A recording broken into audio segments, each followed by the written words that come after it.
Kegiatan. Oke,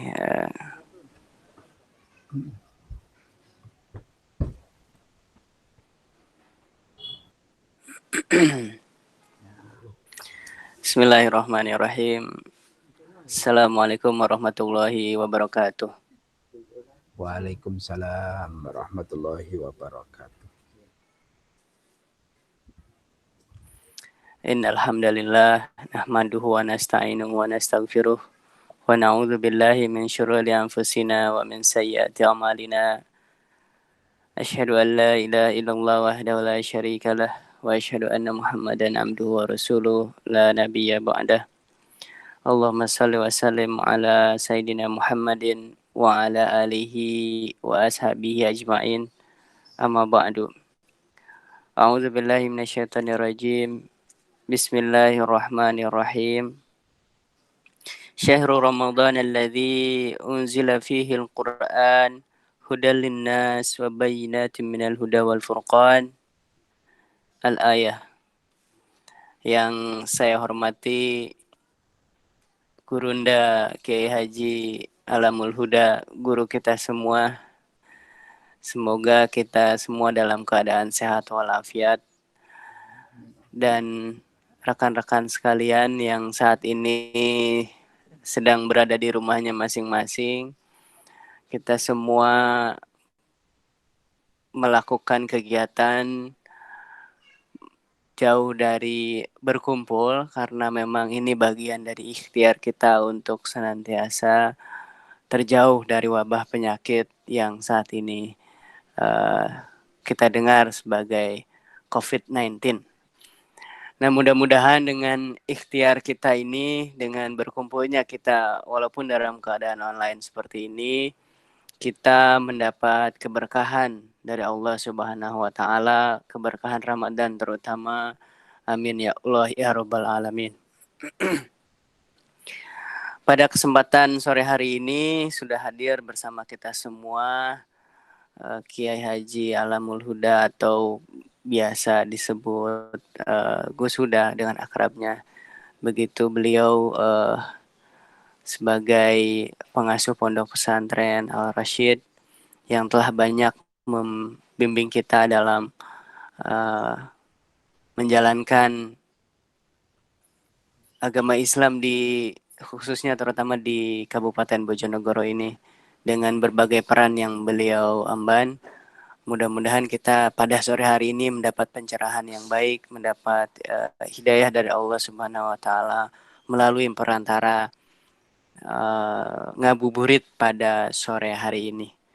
Nah, hadirin rahimakumullah, saudara-saudara sekalian yang sudah hadir di dalam kajian online ini dan mungkin nanti para pemirsa yang berada dimanapun yang menyaksikan pengajian sore hari ini di berbagai channel yang disediakan oleh relawan TIK Bojonegoro. Sekaligus saya ingin mengucapkan terima kasih kepada relawan TIK Bojonegoro yang telah memfasilitasi pengajian sore hari ini. Mudah-mudahan dengan wasilah pengajian sore hari ini kita mendapatkan ridho dan syafaat dari Allah Subhanahu wa taala. Sekaligus pada hari ini kita juga memperingati momentum besar dalam sejarah umat manusia, dalam sejarah umat Islam, yaitu Nuzulul Quran. Nah, sebagian besar ulama sepakat bahwa Nuzulul Quran adalah di mana diturunkannya ayat pertama kepada Nabi besar Muhammad Sallallahu Alaihi Wasallam. Allahumma salli wa sallim alaihi. Nah, pada hari ini menjadi momentum juga bagi kita semua untuk kembali kepada Al-Quran, untuk kembali mengingat Al-Quran, di mana Al-Quran adalah sebagai petunjuk bagi umat manusia. Mungkin selama ini kita buka Google daripada buka Al-Quran. Nah, untuk itu dengan memperingati ini, dengan momentum nuzul Quran ini, semoga kita bisa kembali kepada Al-Quran, menjadikan Al-Quran sebagai rujukan utama kita semua dalam kehidupan sehari-hari, dan Al-Quran sebagai petunjuk. Mungkin selama ini kita cari petunjuk dengan Google Maps atau Waze, tapi dengan momentum ini kita mengingatkan kembali bahwa petunjuk yang sesungguhnya, petunjuk yang sebenar-benarnya adalah yang tertera dalam Al-Quran. Nah, untuk itu mari kita dengarkan sama-sama tausiah dari Kiai Haji Alamul Huda. Kepada beliau yang terhormat saya persilahkan. Monggo Gus. Terima kasih. Assalamualaikum warahmatullahi wabarakatuh. Alhamdulillah. Waalaikumsalam warahmatullahi wabarakatuh. Alhamdulillahi rabbil alamin. Alhamdulillahilladzi ja'ala syahra Ramadan syahrul Islam. Salatu wassalamu ala Rasulillah sayyidil anam wa ala alihi wa ashabihi ajma'in. Allahumma rabbi shrah li sadri wa yassir li amri wa hlul 'uqdatam min lisani yafqahu qawli. Amma ba'du. Para pemirsa Mas Malik dan seluruhnya para pemirsa yang dirahmati Allah, yang diberkahi oleh Allah, yang diridhoi oleh Allah insyaallah. Pada kesempatan ini kita patut sangat bersyukur pada Allah sampai detik ini kita diberi kesempatan oleh Allah untuk senantiasa mengkaji, beribadah, beramal soleh, berusaha, berdoa, dan semuanya masih diberi sempat oleh Allah untuk bisa melakukan usaha-usaha amal yang baik, sehingga sampai di pertengahan Ramadan lebih 2 hari ini kita bisa melakukan usaha yang terbaik, dan mudah-mudahan pada bulan puasa ini mulai tahapan awal sampai akhir, mulai dari amalan-amalan yang sampai awal sampai akhir, semuanya Ramadan dengan segala instrumennya Ramadan ini kita bisa tuntas, kemudian sehingga kembali kepada fitrah nanti. Kalau ini adalah satu harapan dan adalah satu doa, insya Allah kalau itu kita seriusi, kalau itu kita semangati dan sekaligus kita istiqomai, Allah pasti akan menurunkan malaikat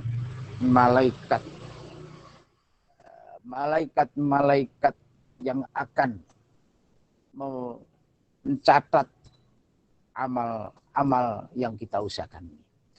Para pemirsa yang berbahagia, ketepatan saya ini diberi kesempatan untuk menyampaikan tentang mengapa harus nuzul Quran. Mengapa kita harus memperingati nuzul Quran? Mengapa nuzul Quran begitu penting? Para pemirsa yang berbahagia,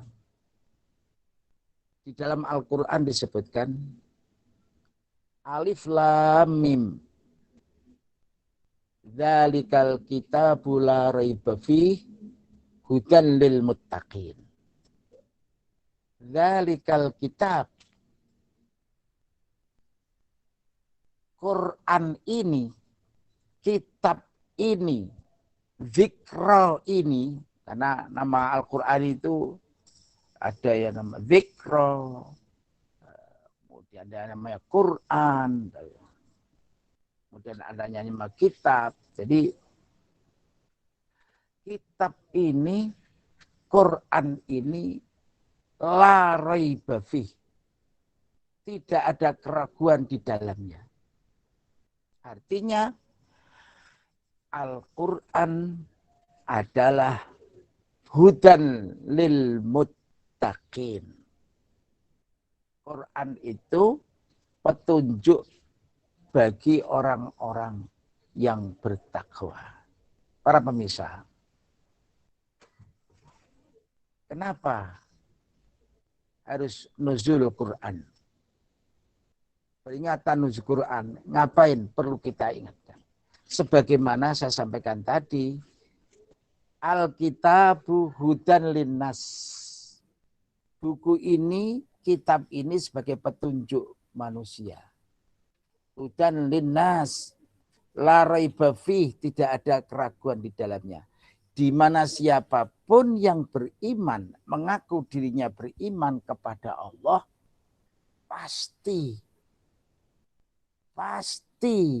menjadikan Quran bagian di antara way of life-nya. Cara hidup dia, cara berpikir dia, dan cara berkata dia. Inilah maka disebut hudan linnas. La raiba fih. Maka kalau sedemikian hingga besarnya, ya perlu Quran itu kita peringati. Alhamdulillah, Quran ini turunnya kita peringati sebagaimana disampaikan oleh Mas Malik tadi, bahwa jumhurul ulama, banyakkan para tokoh, para ahli sejarah dan sebagainya bersepakat bahwa peringatan nuzul Quran ini turun pada tanggal 17 Ramadan. Di samping kita sampaikan sebagai hudan, ada peristiwa besar di bulan Ramadan ini. Peristiwa yang terbesar pada tanggal 17 Ramadan ini, salah satunya Rasulullah dalam perang Badar. Rasulullah dalam perang Badar itu bisa memperoleh kemenangan, mendapatkan pertolongan dari Allah ya pada tanggal 17 ini. Bahkan kila Indonesia merdeka itu tanggal 17 Ramadan. Inilah peristiwa yang sangat penting. Peristiwa yang sangat penting, maka ketepatan juga yang lebih momentum penting. Kenapa sampai terjadi proklamasi pada 17 Ramadan itu karena juga diilhami dari peringatan nuzulul Quran supaya bangsa Indonesia ini selamat atas berkat rahmat Allah Subhanahu wa taala. Jadi tentunya sekarang kita membahas, setelah kita membahas bahwa pentingnya kita memperingati peringatan nuzul Quran, memperingati nuzul Quran, turunnya Al-Quran ini. Kenapa kita memperingatinya? Karena maka begitu pentingkah memperingatinya. Maka ada kajian satu di bahwa dalam kita memperoleh ilmu, memperoleh petunjuk dan lain sebagainya, itu adalah harus ada usaha, harus ada kiat, harus ada niat. Allah Subhanahu wa taala menurunkan pertama kali ayat Quran ke bumi ini diturunkan kepada Kanjeng Nabi Muhammad SAW. Di mana waktu itu Nabi Muhammad berada di Gua Hira, tafakur, mendekatkan diri kepada Allah. Datang malaikat Jibril ngajari Nabi Muhammad. Ini harus ada semangat kuat untuk menerima itu. Tapi saking kagetnya Nabi Muhammad SAW memperoleh wahyu pertama kali ini, beliau sampai menggigil. Iqra, baca Muhammad. Nabi Muhammad jawab, loh, saya ini bukan orang yang bisa baca. Anak biqori'in. Saya nggak bisa. Baca Muhammad. Oh, saya ini nggak bisa baca. Baca Muhammad. Saya ini nggak bisa baca. Saya bingungnya lari pulang. Kemudian oleh Khadijah, ada apa Nabi kok begitu menggigil? Ada apa wahai suamiku Muhammad? Karena pemikir, saya didatangi malaikat. Iqra. Ma'ana biqori Inggris. Akhirnya tenang wahai suamiku. Kemudian Nabi Muhammad dasiruni. Selimuti saya, dikelemuti. Begitu luar biasanya Khadijah memberikan semangat kepada suaminya, yaitu Muhammad SAW. Selanjutnya turunlah ayat lagi. Selanjutnya Iqra. Akhirnya Iqra bismi rabbikal ladzi khalaq. Tentunya Nabi Muhammad itu walaupun tidak bisa baca anak Al-Qur'an, tapi sebenarnya Nabi Muhammad setelah itu mampu membaca, mampu menelaah, mampu apa yang dijelaskan oleh malaikat Jibril bisa dipahami. Inna fadlun minallah. Ya, kalau mungkin yang disebut ilmu laduni ya di sini. Maka Iqra bismi rabbikal ladzi khalaq, khalaqal insana min 'alaq. Iqra wa rabbukal akram alladzi 'allama bil qalam, 'allamal insana ma lam ya'lam. Ada 5 ayat ini yang turun pertama kali dalam surat Al-Alaq. Selanjutnya diteruskan pada peristiwa-peristiwa selanjutnya. Para pemirsa yang berbahagia, saya sedikit akan membahas masalah Iqra. Sepintas kalau baca, Iqra itu kalimat baca. Maksudnya gimana kok coba baca? Ini tentu saja ada tujuan di balik itu. Baca, wocon, bacalah. Nah, kalimat baca ini esensinya banyak sekali. Di dalam memahami sebuah kalimat ini, ayat yang berupa Iqra. Ini ada beberapa pemahaman, ada beberapa penafsiran. Jadi pertama Iqra. Ini menunjukkan bahwa wong iki kudu pinter. Iqra. Kenapa kok gak isma? Tapi Iqra. Ini beda. Kalau isma itu hanya sikatnya menerima, tapi Iqra itu aktif untuk membongkar, untuk mengetahui dan sebagainya. Maka Iqra ini berarti yang pertama adalah tadabbar.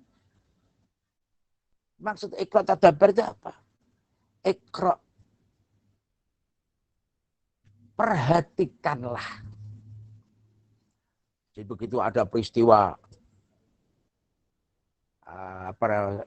tsunami besar, atau ada gunung meledak, blem, atau ada angin puyuh. Tadabbar, perhatikan.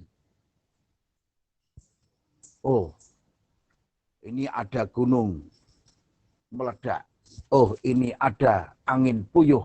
Oh, ini ada tsunami atau ombak besar. Perhatikan. Setelah kita perhatikan, maka tafakkar. Setelah tadabbar, maka tafakkar. Berpikirlah.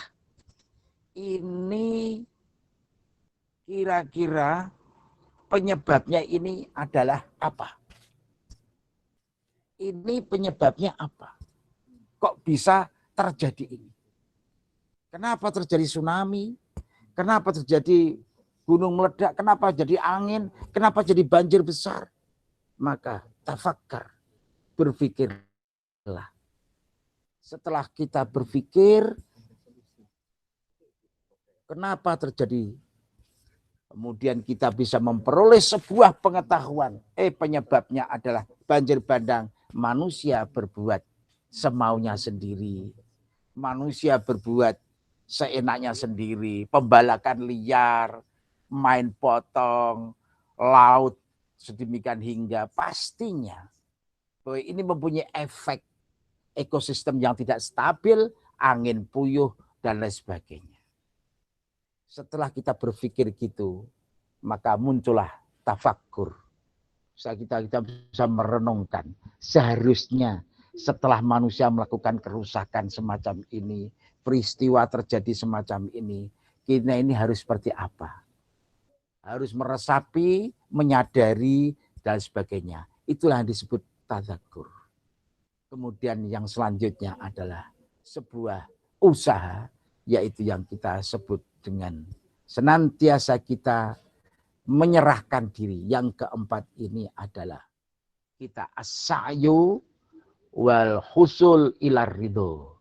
Mencari ridhonya Gusti Allah, maka spiritual kita nanti akan menaik. Artinya begini, setelah kita membaca, setelah kita memperhatikan, kemudian setelah itu kita berpikir, memikirkan, kemudian setelah itu kita merenungkan, tadzakurnya kita renungkan, kemudian yang terakhir kita menuju kepada kesadaran untuk taubat, minta ampun pada Allah, untuk mendekat kepada Allah, yang lebih-lebih kita bisa meningkatkan spiritual kita sehingga kita mendapatkan ridho.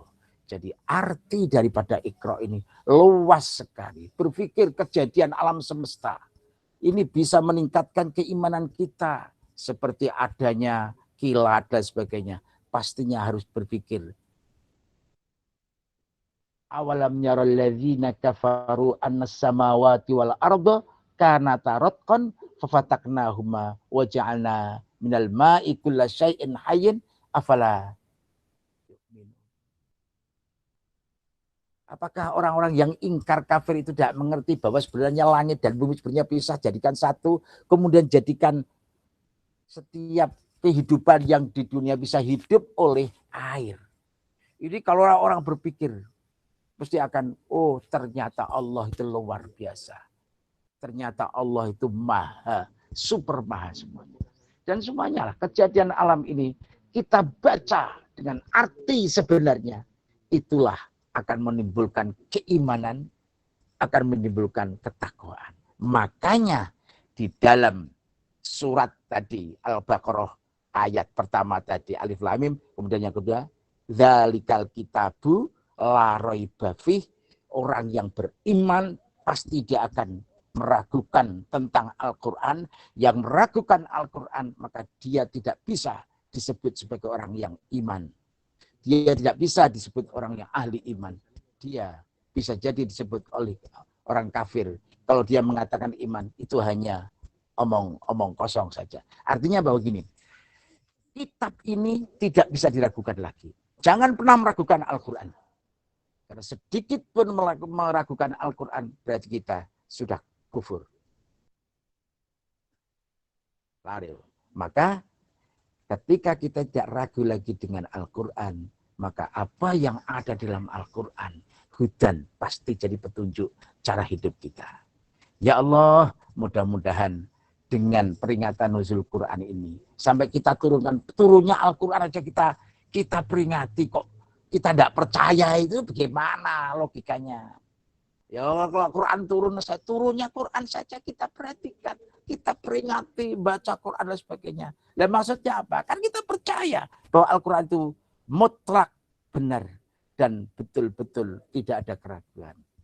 Allah Subhanahu wa ta'ala mudah-mudahan mengampuni dosa kita dan menimpakan amal kebaikan pada kita.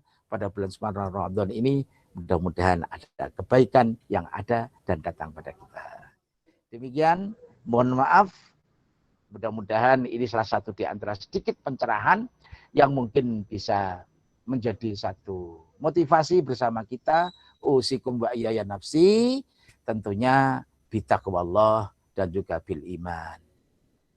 Assalamualaikum warahmatullahi wabarakatuh.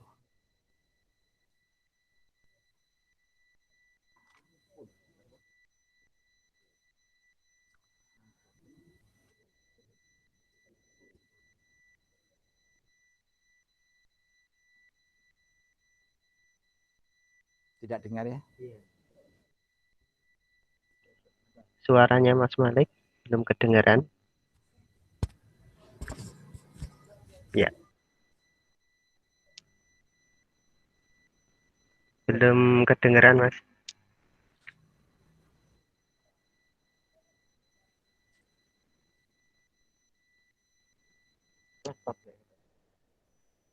Iya. Belum masuk. Ya, gini aja deh. Suara Ya, saya oke. sudah kedengaran ya sekarang ya? Sudah. Oke, Mas Malik. Sudah dengar? Ada yang telah memberikan tausiah yang begitu menggugah kita semua bahwa dengan momentum nuzulul Quran ini kita sudah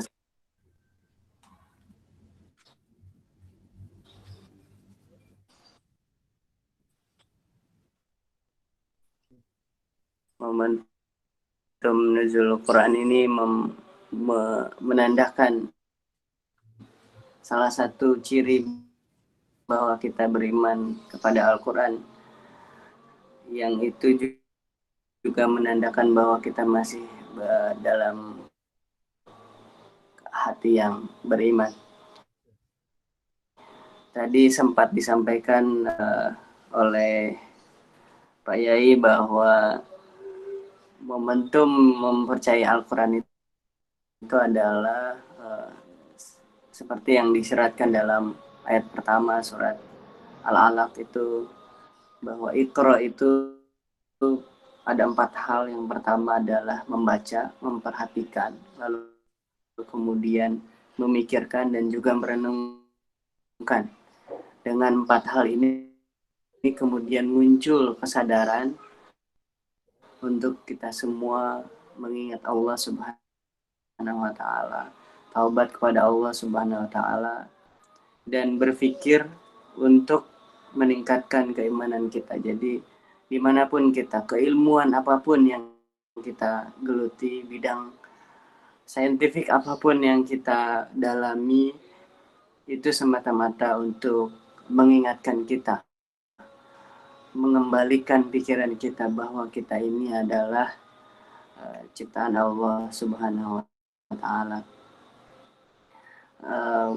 Hadirin pemirsa dimanapun Anda berada yang dirahmati Allah Subhanahu wa Ta'ala, mungkin disampaikan kepada gurunda kita Kiai Haji Alamul Huda.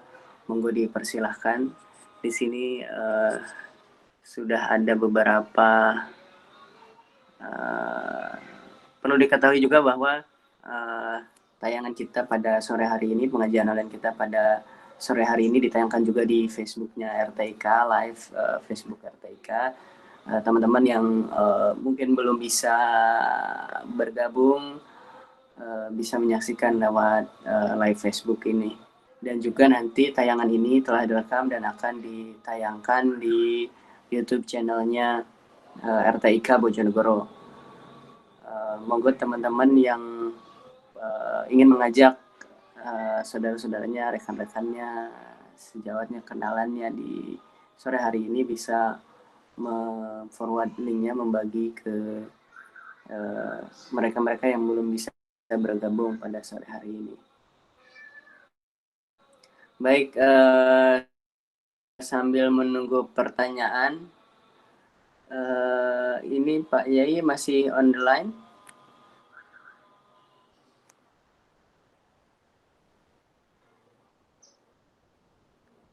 Pak Yai masih di line? Masih on? Oke, sudah. Halo?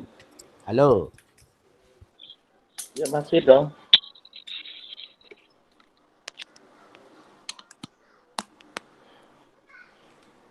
Halo.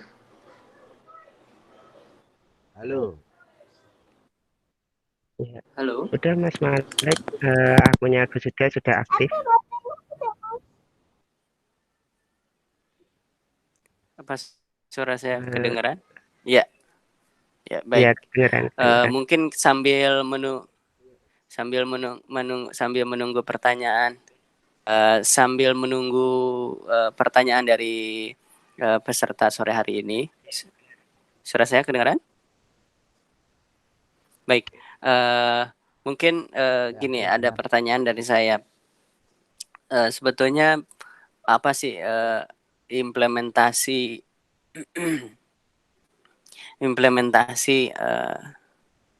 bagaimana? Jadi mungkin gini, sedikit mereview lagi bahwa sebetulnya apa yang disampaikan oleh Pak Yai tadi bahwa 17 Ramadan atau momentum nuzul Quran ini adalah momentum kemenangan, menangnya perang Badar, menangnya kemerdekaan kita di tahun 1945. Itu adalah momentum kemenangan bagi kita semua, khususnya di Indonesia.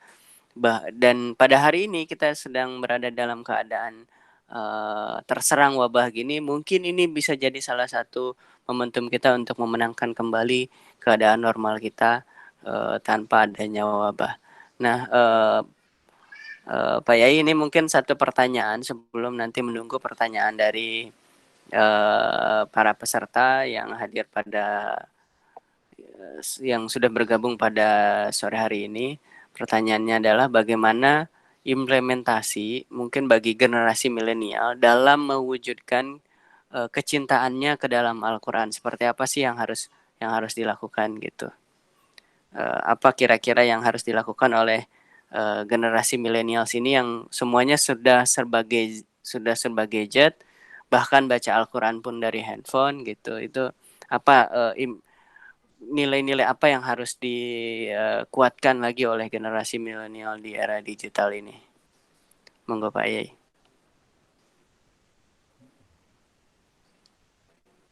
Terima kasih Mas Malik.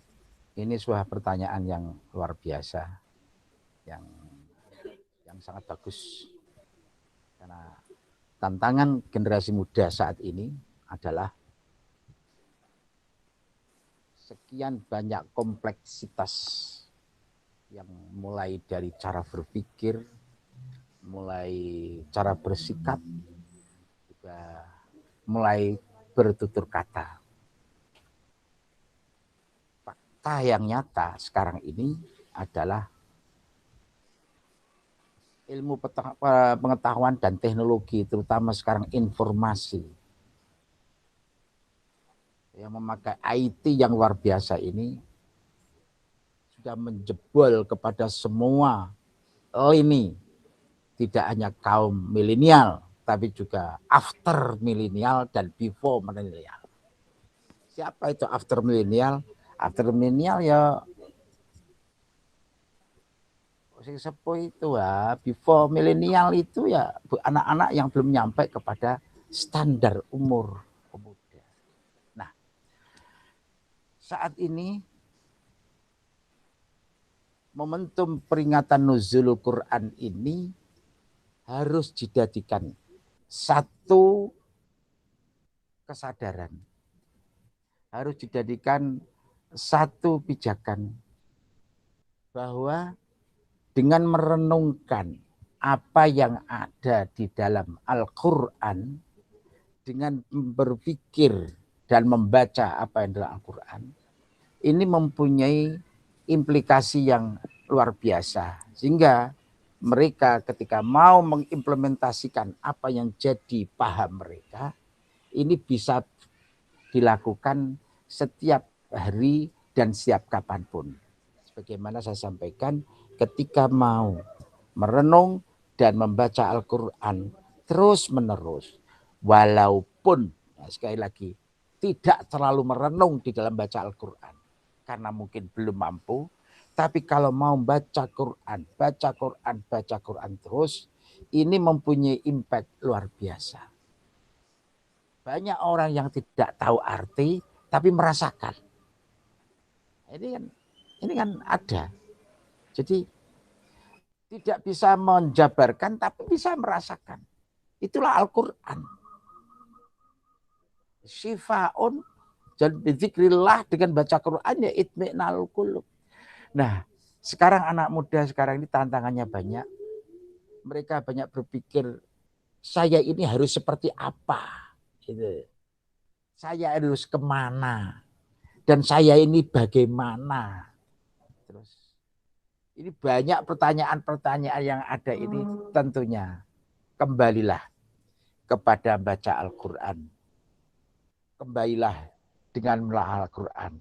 Nanti akan ada jalan keluar untuk memecahkan masalah, untuk menyelesaikan masalah dan memperoleh petunjuk yang terbaik dari Allah Subhanahu wa taala. Jadi itu Mas Malik sepintas jawaban, mungkin nanti bisa kita, Mas Malik juga bisa nambahi sendiri ataupun nanti bisa kita tambah kelanjutannya. Namun untuk kita mengerti bahwa kita ini tidak bisa melihat satu hal itu ujuk-ujuk jadi. Tapi semuanya itu karena ada sebab dan akibat. Perang Badar peristiwa besar itu orang ujuk-ujuk menang kan. Pasti ada usaha luar biasa, persatuan yang luar biasa, kemudian kesadaran luar biasa, dan sebagainya. Sebabnya itu salah satunya. Ya. Hudal linas, Al-Quran itu sebagai petunjuk ya. Sebagai petunjuk. Orang kok sekedar kita pasrah pada Allah kemudian langsung moco pasrah pada Allah. Ya enggak, kita harus berusaha membenarkan diri kita. Berusaha untuk memperbaiki diri kita. Kalau nggak usaha sama sekali gimana? Pastinya kalau kita where there is will ya there is way. Kalau nggak there is will ya nggak ada way gitu. Nggak ada jalan. Jadi ini mari menelaah. Insya Allah dengan tantangan saat ini anak-anak bisa mengimplementasikan cara berpikirnya menjadi hidup yang lebih baik. Demikian. Terima kasih Pak Yai, cukup mencerahkan sekali. Mungkin ini agak sedikit kontekstual dengan kekinian dan juga agak sedikit melebar. Bangsa ini saat ini bangsa Indonesia sedang menghadapi, ya mungkin seluruh bangsa di dunia ini sedang menghadapi keadaan yang sulit, terutama berkaitan dengan wabah penyakit ini. Dan di Indonesia terutama yang memang secara mental dan infrastrukturnya mungkin belum siap ya, sehingga ketika digoncang dengan pandemik ini, dengan wabah ini, masyarakat babak belur di kiri kanan atas bawah gitu. Nah ini akan menjadi introspeksi buat kita semua bahwa kita semua sedang diuji oleh Allah Subhanahu wa taala dalam keadaan sulit ini. Nah, sebetulnya ini menurut panjenengan Pak Yai, apa sih yang harus dilakukan oleh bangsa ini agar kita semua bangkit dari segala cobaan dan musibah ini, sehingga kita semua bisa keluar dari kondisi seperti ini jauh lebih baik dari apa yang kita alami sebelumnya. Baik Mas Malik, ini pertanyaan juga bagus juga untuk bisa kita ambil sebuah pelajaran sebenarnya. Pelajaran yang luar biasa. Jadi begini, man arafallaha azalat tuhmah. Wa qala kullun fi fi'lihi bil hikmah. Siapa yang iman kepada Allah, tahu kepada Allah, husnudzon kepada Allah, azalat tuhmah. Siapa yang iman kepada Allah, siapa yang husnudzon kepada Allah, tidak akan pernah ragu, tidak akan pernah menyalahkan. Dan semua yang diberikan oleh Allah itu ada hikmahnya. Semua yang diputuskan Allah itu ada hikmahnya. Jadi sebenarnya pandemi COVID-19 ini pelajaran buat umat manusia di dunia. Di dalam Al-Quran sudah sebutkan dalam surat Ar-Rum bahwa zaharul fasadu fil barri wal bahri bima kasabat aidin nas. Liyudhiqahum ila akhir ayat. Bahwa kerusakan entah berupa itu bala, entah berupa itu peristiwa miracle, peristiwa besar yang ada di al-waqi'ah di dunia ini. Semuanya itu ujung-ujungnya ada sebab.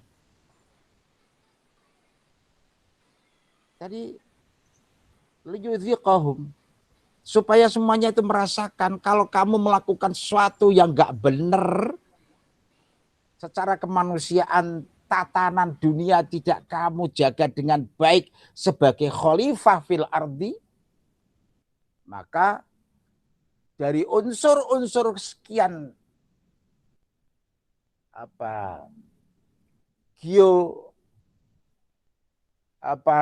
yang namanya unsur-unsur elemen. Sulit saya menggambarkan, saya bukan ahli atom. Jadi unsur-unsur dunia ini ketika tidak diperlakukan sesuai, pastilah akan muncul sebuah unsur yang lain. Gitu aja. Jadi kaitannya dengan kosmik ini ya, dengan alam semesta. Alam semesta ini tidak keluar daripada itu, Mas Farid. Kalau itu menurut pandangan saya.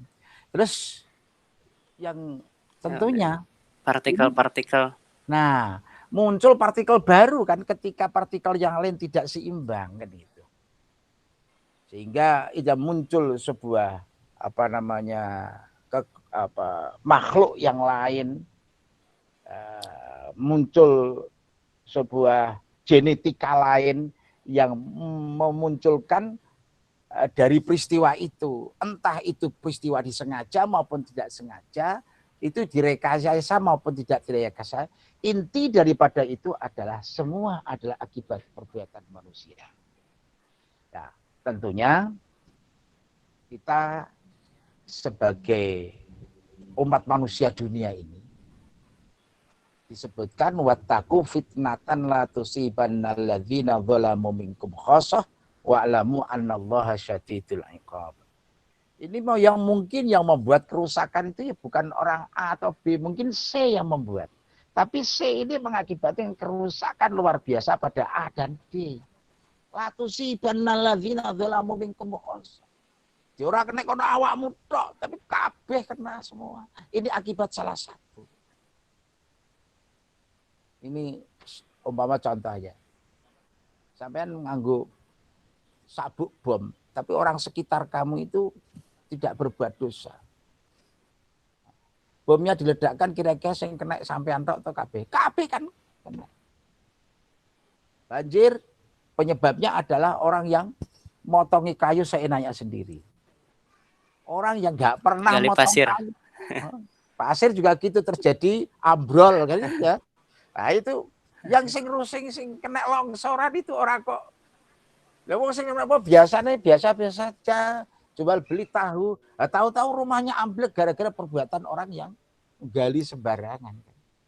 Nah, ini. Zalim. Itu ya. Nah inilah. Jadi maka semuanya itu tidak lepas daripada perbuatan manusia. Jadi kadang kasus pandemik COVID-19 ini sudah nyata dan sebagainya, perlu kesadaran. Nek nggak sadar, ya tadi terjadi fitnah. Contoh, orang yang sudah kena betul-betul dia nggak mau jelas ngomong. Ngerti awal itu tahu dia itu bahwa dirinya itu kena dan sudah positif total dan sebagainya. Dan juga riskan karena umurnya sudah tua. Tapi menutup-nutupi gitu ya. Nutup-nutupi, kemudian dia megang orang sakar PDW. Berapa orang yang terkena itu? Nah, ini. Makanya fitnah ini karena menyebabkan apa? Karena Itu termasuk zalim ya, Pak Yai? zalim. Karena apa? Karena ini adalah sebuah kesadaran yang harus dilakukan. Karena bisa membunuh orang sekian banyaknya. Dan kita pun sampai sekarang belum bisa memprediksi sampai kapan pandemi ini akan selesai. Hanya Allah yang tahu, tapi manusia harus sadar bahwa tata cara yang benar sesuai dengan hukum Allah sebab akibat harus dilakukan dengan baik di samping berdoa kepada Allah. Doa tok gak iso doa tok. Maka doa menengah, ya Allah Gusti aku pengen saiki awakku jadi kuat padahal awake kerempeng. Ya iso ya kudu makan bergizi, kemudian ya beli melon kan gitu ya. Ada bagian melon Apollo, Golden Apollo. Golden Apollo. Itu kan gizi itu kuat. Supaya bagus nyambonyo bondo dungo. Itu bisa jadi hanya orang-orang tertentu. Umum orang iso geblak. Betul. Saya udah merasakan Golden Apollo itu sungguh luar biasa nikmat lezatnya itu. Iya. Baik, ya itu artinya bahwa dengan adanya musibah wabah seperti ini kita semua diperingati untuk selalu hidup lebih sehat lagi, hidup lebih bersih lagi, memperhatikan orang lain lebih baik lagi, dan juga muncul kesadaran untuk solidaritas dan empati kepada orang lain. Baik, ini ada satu pertanyaan dari Mas atau Pak Fathur ini. Assalamualaikum warahmatullahi wabarakatuh, Ustadz. Dengan adanya wabah COVID-19 ini, banyak umat muslim yang bingung dalam menyikapi ibadah karena banyaknya berita hoax. Bagaimana cara memberi pemahaman terhadap masyarakat yang awam? Contoh, masjid ada yang tidak boleh digunakan Jumatan dan sebagainya. Terima kasih. Wassalamualaikum warahmatullahi wabarakatuh. Monggo, tafadhol. Ya, pertanyaan juga bagus juga itu. Karena ini menyangkut masalah sebuah pengertian masyarakat terhadap masalah pandemi ini. Majelis Ulama dan pemerintah, terutama dari pemerintah yang berwenang, telah membuat suatu kesepakatan bahwa dalam menjalankan ibadah wajib maupun sunat, apabila terutama traweh, Jumatan dan sebagainya, apabila situasinya daerah itu sudah merah, jadi sudah cloud merahnya itu sudah merah pekat, itu sudah ada terkena positif dan sebagainya, bahwa ketika itu dilakukan mungkin sholat Jumat, kemudian ketika itu dilakukan sholat taraweh, mempunyai resiko yang sangat besar, maka diperbolehkan, bahkan bisa dilarang sholat taraweh berjamaah di masjid, Jumat di masjid, demi menjaga kemungkinan bahaya yang lebih besar. Kadang-kadang orang berpikir, ini kan kita ini kepada Allah Subhanahu wa ta'ala. Kita ini harus berdoa, dan kita ini kan Allah yang Maha Tahu, Maha Kasih, Maha Memberi. Ya. Tapi faktanya sekarang ini bahwa pandemi ini sangat berbahaya. Tidak mungkin kita hindari ketika sudah nempel. Harus kita hindari. Nah, caranya apa? Ya dengan cara itu tadi. Maka sampaikan kepada masyarakat, Pak Fathur atau Mas Fathur ini, bahwa ketika ini sudah posisi berbahaya, pada merah yang sangat beriskan untuk penyebaran yang luar biasa, maka tidak apa-apa untuk sholat di rumah. Jumat diganti sholat zuhur, traweh di rumah bersama keluarga. Untuk daerah yang tidak seberapa resiko, mungkin masih ODP atau PDP dan lain sebagainya, dengan karantina khusus masih diperbolehkan dan layak untuk dipakai untuk sholat Jumat atau tarawih, tapi dengan syarat melakukan prosedur kesehatan sesuai dengan yang ditentukan oleh pemerintah, terutama dinas kesehatan sampai menduhur. Ikuti mereka karena mereka yang lebih tahu. Ini kan urusan kita dengan Allah. Ini urusan apa nggak bisa sholat di rumah. Kecuali kalau tidak boleh. Tidak boleh sholat. Nah itu baru jihad. Tetapi kalau masalahnya ini kan masjid, siapa yang tidak memampukan masjid berarti dia kurang beriman dan lain sebagainya. Maaf. Ketika di dalam masjid itu, umpama ya. Dalam masjid itu ada singa, ada macan dan ular. Kemudian tiba-tiba sampai masuk ke masjid tanpa ada usaha, macam-macam mau sholat di situ. Biasa ditintup, ini gak ngono dimakan, ini gak ngono diingkel-ingkel. Kenapa? Manusia tetap manusia memakai standar syariat. Yang disebut maqasidus syariah, salah satunya antara usaha untuk hifdzuddin dengan cara asbabil musabbibat, yaitu melalui hukum Allah, sunnatullah. Yang kita makan akan jadi kenyang, itu namanya sunnatullah. Jadi itu kira-kira yang kita sampaikan kepada. Cukup jelas Pak. Ya, memang mungkin agak sulit menjelaskan kepada orang-orang karena musuhnya itu tidak nampak nyata gitu kan. Kalau musuhnya macan, singa, ular yang kelihatan secara kasat mata, mungkin orang sudah pada takut duluan ya tanpa harus dikasih tahu gitu kan. Nah ini dan begitu pula para ulama dan juga pemerintah membuat peraturan semacam ini tidak serta-merta tanpa dasar dan tanpa dalil. Semua ada ukuran dan dasarnya. Begitu Pak Yai. Nah ini ada banyak lagi pertanyaan yang muncul. Kita masih ada kesempatan waktu untuk menjawab pertanyaan-pertanyaan ini. Dari Kak Sela, Assalamualaikum warahmatullahi wabarakatuh. Gue sudah mau bertanya, ada yang mengatakan dan beredar di media sosial WhatsApp bahwa bacaan Al-Quran bahkan sampai khotmil Quran dipercayai sangat ditakuti oleh virus corona ini. Secara Islam dan religius, apakah ada fadilah seperti itu bacaan Al-Quran ini, Pak Yai? Monggo. Wah. Ini secara penelitian ilmiah saya belum melakukan penelitian itu. Tetapi yang jelas Al-Quran itu bisa menjadi benteng. Al-Quran itu bisa menjadi obat. Al-Quran itu bisa menjadi motivasi dan semuanya.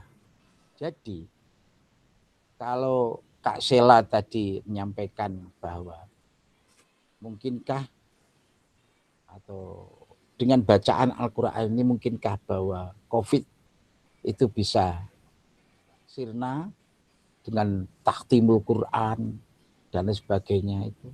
Kira-kira bisa enggak? Biidznillah, insya Allah kalau kita ini yakin dengan Quran, yakin dengan Allah, dengan baca Al-Quran, itu salah satu cara menolak COVID-19. Yakin loh ya. Jadi kalau membaca tapi hatinya ragu ya sama aja. Ini masalahnya adalah masalah keimanan, masalah kemantapan. Jadi insya Allah bacalah banyak Quran, insya Allah. Di setiap event-event banyak hal itu. Ketika kita baca Al-Quran, Allah memberikan selamat. Ketika event-event banyak hal, ketika kita baca Al-Quran, kita mendapat solusi semuanya. Jadi Quran itu tidak hanya sebagai bacaan biasa tadi, petunjuk bagi manusia untuk mengerti caranya bagaimana menolak COVID, kemudian dan lain sebagainya. Quran itu everything, semuanya bisa. Jadi kemungkinan besar, dan sampai saya juga yakin, nek mocone tenanan iman, COVID hilang. COVID itu makhluk Gusti Allah. Ya kita ini kalau percaya kalau Gusti Allah loh yo, terpakailah cara kita itu langsung matur kepada Allah, ya Allah Gusti COVID niki mboten cocok kaki bangsa Indonesia umat Islam. Jadi dengan paling ya dengan cara baca Quran. Ya innallaha sami'ud du'a. Insyaallah Gusti Allah mendengar doa. Maka percayalah, kalau kamu percaya dengan Quran, maka semuanya akan selesai. Itu kira-kira. Subhanallah, alhamdulillah, la ilaha illallah. Memang apa namanya, bahwa Al-Quran ini menjadi jawaban atas semua permasalahan dan problematika hidup kita, terutama juga dan yang berkaitan juga dengan virus ini ya Pak. Jadi dan yang paling penting dari semua itu, Al-Quran itu bukan hanya sebagai benda yang bisa dilempar meledak melawan hantu gitu kan, tapi Al-Quran ini adalah yang harus kita imani. Intinya adalah pada keimanan kita kepada Al-Quran itu. Kemudian ada pertanyaan berikutnya Pak Yai dari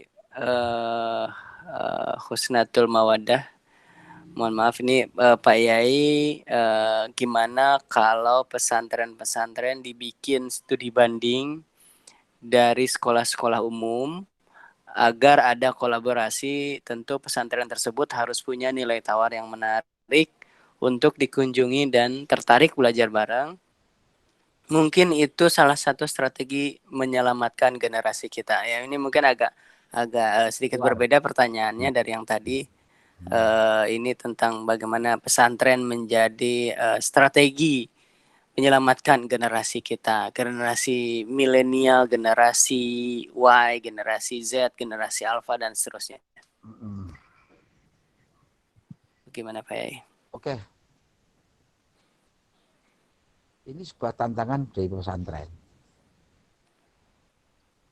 Kita menyampaikan, kita jelaskan bahwa sampai saat ini memang perlu banyak peningkatan dari prospek pesantren, terutama menghadapi dunia ini. Di samping itu,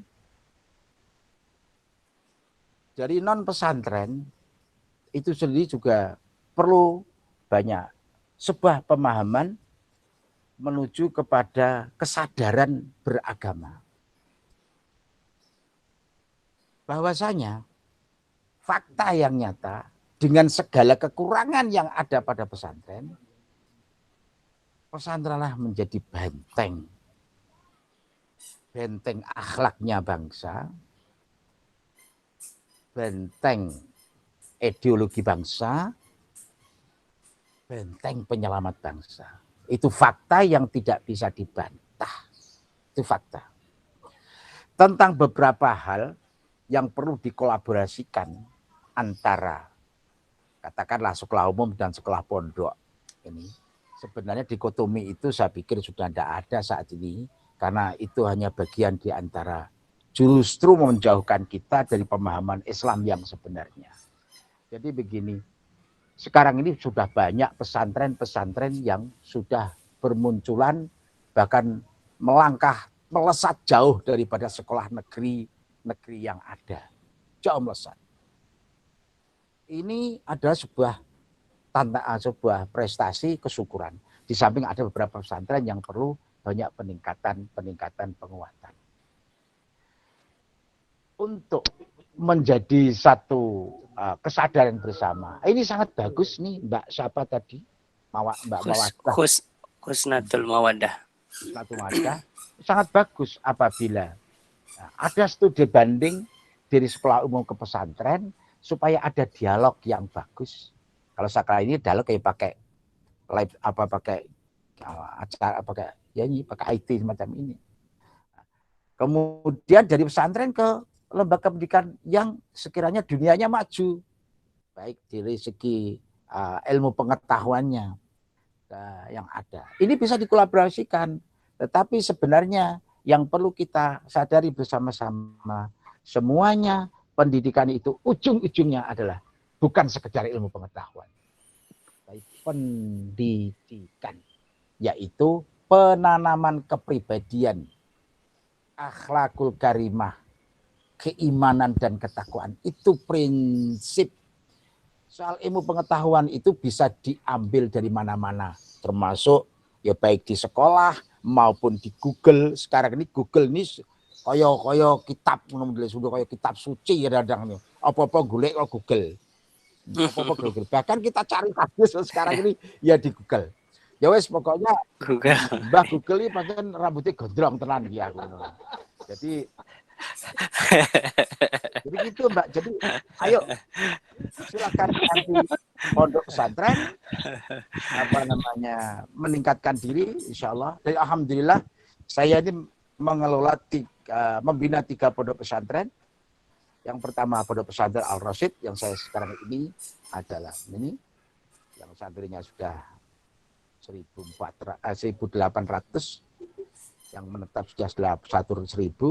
Ada sekolah tingginya, kemudian pondok modern Al-Fatimah yang kita bina, bahkan saya ikut mendirikan. Kemudian pondok modern Ar-Rahmat, itu adalah saya sendiri pendiri dan pengasuhnya. Itu bagian di antara usaha pola bagaimana yang terbaik ke depan generasi ini supaya memahami Islam itu tidak hanya sepotong-potong, tapi Islam itu is universality, bahwa Islam itu adalah universal. Bagian di antara cara pendidikan Islam melalui pesantren mau pendidikan umum, semua harus sadar bahwa ketika niati dengan Islam, semuanya adalah Islam dan ibadah. Ini kan Pak. Itu Mas Malik? Ya, jadi memang Pak ya, jadi memang pesantren dan non pesantren itu sebetulnya hanya bentuknya saja, tapi memang pondok pesantren menjadi salah satu andalan memproduksi generasi yang cinta terhadap Islam, cinta terhadap Al-Quran, dan menjadi generasi Ini generasi gini Mas. pencetak generasi UTW. Generasi terbaik. Jadi gini Mas Malik, pesantren itu yang mencetak generasi ini menjadi generasi VUTW. Namun yang paling penting adalah seperti yang disampaikan oleh Pak Yai, bahwa pesantren yang lebih universal, pesantren alam semesta mungkin. Pemahamannya universal dan juga ideologinya lebih universal. Setelah itu menyatu jadi satu kepada Allah Subhanahu wa taala. Tapi yang terpenting begini Mas Malik, pesantren itu sebenarnya tujuannya tidak lain adalah untuk ini di halo.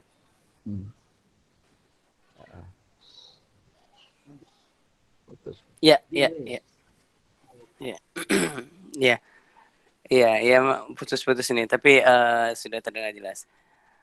Dibalas lagi, berarti ketika kita ngobrol tentang harmoni berbangsa bernegara, peran kiai untuk memberi pencerahan sangat dibutuhkan, utamanya untuk generasi muda. Dan juga mungkin untuk generasi muda yang ada di Kabupaten Bojonegoro ini. Nah, sedikit mungkin kita ingin tahu bahwa Bojonegoro juga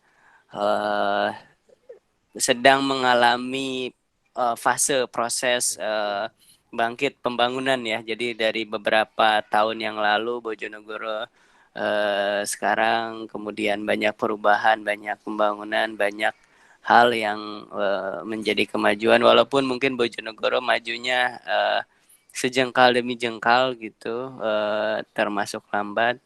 Dan tapi saya yakin, kita semua yakin bahwa suatu ketika Bojonegoro juga akan menjadi sebuah wilayah atau daerah yang maju seperti halnya kota-kota besar lainnya.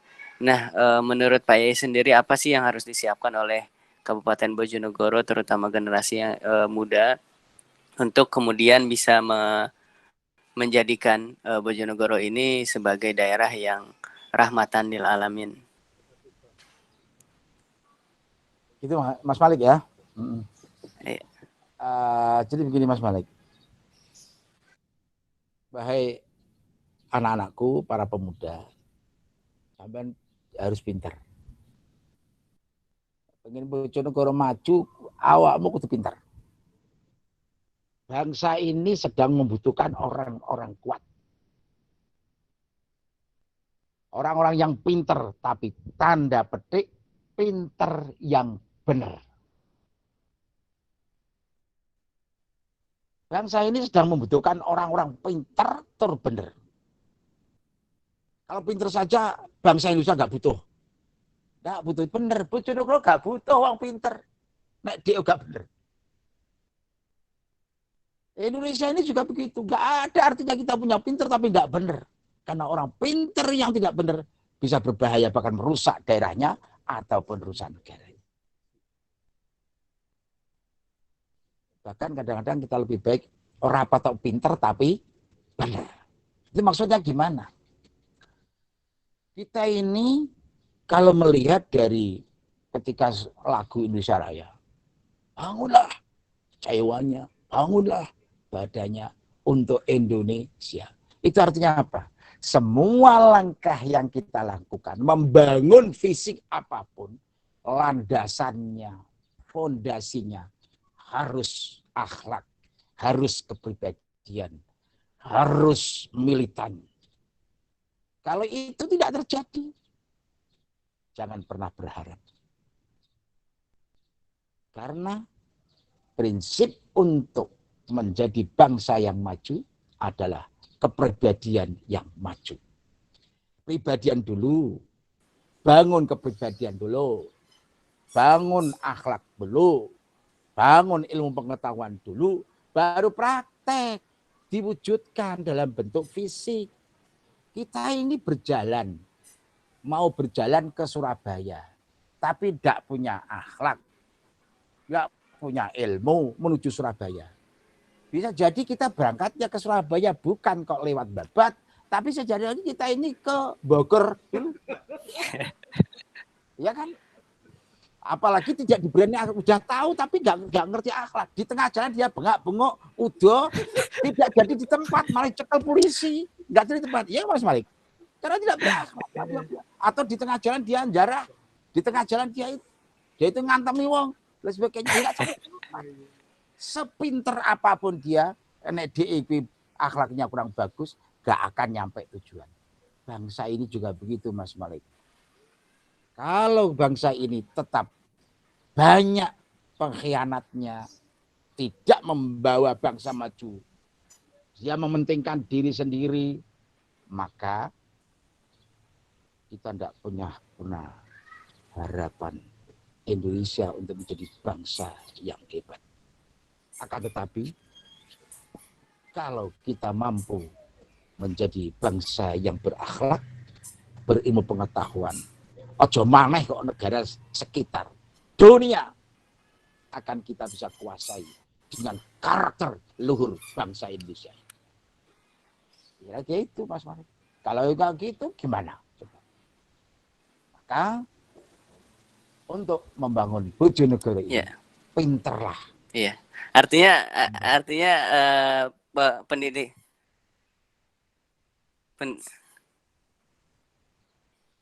Halo. Artinya pembangunan SDM ini sangat penting ya. Jadi jangan tiba-tiba bangun jalan tapi SDM-nya belum dibangun gitu ya, Pak Yaya. Jadi SDM ini menjadi penting, karakter dari masyarakat juga menjadi penting gitu. Ya, kalau saya bicara tentang masalah bangun jalan, jadi gini Mas Malik. Kalau bangun jalan itu program. Ya maaf, itu program yang harus tetap dilakukan. Tetap harus dilakukan karena itu program itu. Kita lepas dari masalah tadi. Benar atau nggak benar itu urusan lain. Tetapi itu program yang harus dilaksanakan, sudah dilaksanakan dan manfaatnya sudah dirasakan secara umum, secara dohir oleh masyarakat.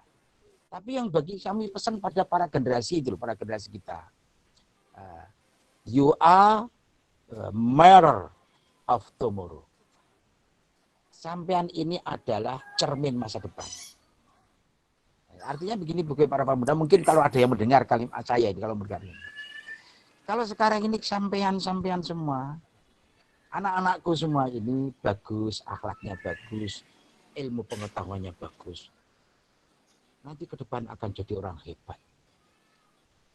PUTW kan loh, varietas unggul tahan wereng. Karena wereng-werengnya sekarang ini banyak sekali. Iya toh? Wereng itu jangan dikira cuma wereng-wereng. Balik lagi ke Itu Mas Wali. Jadi untuk itu ya pinterlah wahai anak-anakku. Dan tapi nek pinter dan juga super dan bener ya biasanya Bojonegoro ini mungkin semua balik mulai. Apa Bojonegoro panas sebagainya. Akhirnya mau balik mulai. Akhirnya dia nong kono digo nong kutha kono. Akhirnya mau mulai. Nah ini enggak bener wi. Pinter tapi kurang bener. Bener ya pinter balik Bojonegoro. Bangun Bojonegoro untuk menjadi kabupaten termaju di Jawa Timur bahkan di Republik Indonesia. Oh, pendapatan kita besar, maka ketika menjadi orang super, insya Allah akan super semuanya. Everything super. Nah, itu kira-kira gitu Mas Malik. Jadi uangnya jangan dihambur-hamburkan, jangan disia-siakan ya. Kita bangun untuk Bojonegoro manusia-manusia yang berkualitas. Tapi dari semua itu saya sangat ingat pesan Pak Yai bahwa kalau kita ingin berhasil, yen pengen berhasil kudu wani kangelan. Jadi itu yang juga harus kita pegang ya Pak Yai, bahwa kesuksesan itu bukan jalan pintas gitu, tapi kesuksesan itu diraih dengan jerih payah, keringat dan pikiran kita. Jadi mungkin itu sebagai penutup diskusi kita pada sore hari ini. Kita juga berharap bahwa apa yang terjadi saat ini segera berakhir dan momentum nuzulul Quran ini menjadi salah satu pijakan kita untuk senantiasa kita ingat kepada Al-Quran, mengimani Al-Quran, membaca Al-Quran, dan mengingatkan kembali sudah di hari ke-17, hari ke-18 ini kita sudah berapa juz yang sudah kita baca dan sudah berapa banyak Al-Quran yang kita amalkan, yang kita pahami. Nah, semoga apa yang kita dapatkan, apa yang kita dengarkan pada sore hari ini menjadi keberkahan buat kita semua. Dan sebagai penutup kami memohon kepada Pak Yai untuk memberikan doa kepada kita semua, khususnya untuk Bojonegoro, agar semua kita mendapat keberkahan. Monggo Pak Yai.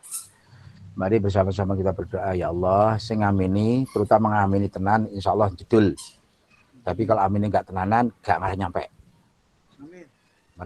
Mari bersama-sama kita berdoa, mudah-mudahan pertama Allah menyelamatkan kita dari segala bala. Amin ya rabbal alamin. Ala hadhihi niyah shalihah wa likulli niyatin shalihatin wa ila hadratin Nabi al-Fatihah. A'udzu billahi minasyaitonir rajim. Bismillahirrahmanirrahim. Alhamdulillahirabbil alamin. Iyyaka na'budu wa iyyaka nasta'in. Ihdinas siratal mustaqim. Siratal ladzina an'amta 'alaihim ghairil maghdubi 'alaihim. Allahumma shalli wa sallim ala sayyidina Muhammad wa sallim ala tabaraka wa ta'ala ala sahabati Rasulillah ajma'in walhamdulillahi rabbil alamin. Allahumma sallimna min afati dunya wa 'adzabil akhirah wa baliyatihima wa fitnatihima innaka 'ala kulli syai'in qadir.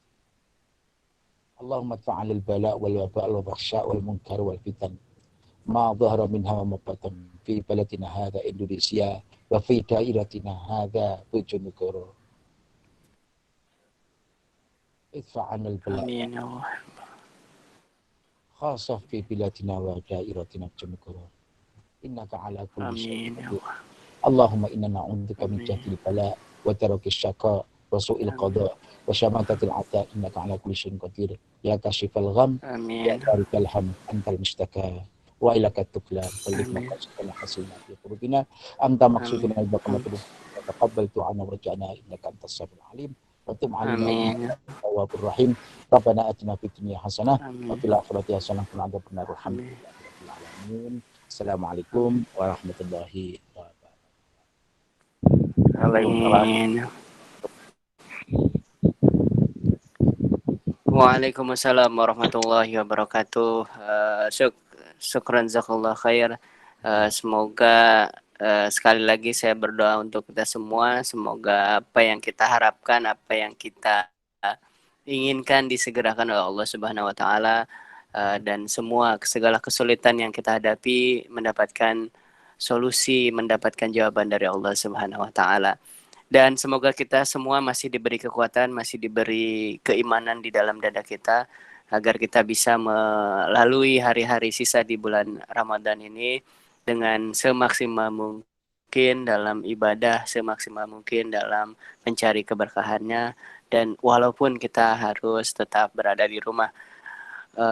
Untuk itu saya mengucapkan terima kasih sekali lagi kepada rekan-rekan RTIK yang telah memfasilitasi pengajian online pada hari ini, dan juga saya mengucapkan terima kasih kepada rekan-rekan yang sudah bergabung dalam pengajian online ngabuburit RTIK Bojonegoro pada sore hari ini. Akhir kata saya mohon maaf atas segala kekurangan, dan apabila ada perkataan dan perbuatan yang kurang berkenan saya mohon maaf. Wabillahi taufiq wal hidayah waridho walinayah. Segala kebenaran hanya dari Allah Subhanahu wa taala. Wassalamualaikum warahmatullahi wabarakatuh. Waalaikumsalam warahmatullahi wabarakatuh. Ada. Apa sih dulu gak sih itu, Mas?